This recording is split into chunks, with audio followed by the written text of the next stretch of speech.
Hello అందరికీ, welcome back to పిన్నమ్మ వంటలు.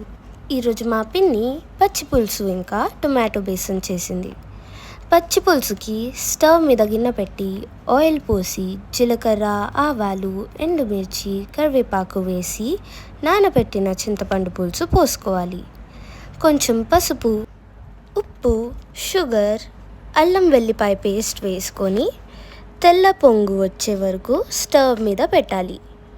అంతే, పచ్చి పులుసు రెడీ. టొమాటో బేసన్కి స్టవ్ మీద గిన్నె పెట్టుకొని ఆయిల్ పోసి జీలకర్ర, ఆవాలు, టొమాటో ముక్కలు వేసుకొని పసుపు, అల్లం వెల్లుల్లి పేస్ట్, కొంచెం సాల్ట్ వేసి కలుపుకొని మూత పెట్టి 5 minutes మగ్గనివ్వాలి.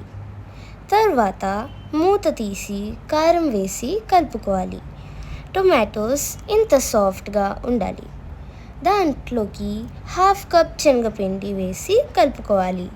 లాస్ట్లో కొంచెం ఆయిల్ వేసి 2 minutes కలుపుకొని స్టవ్ సిమ్లో పెట్టి మూత పెట్టాలి.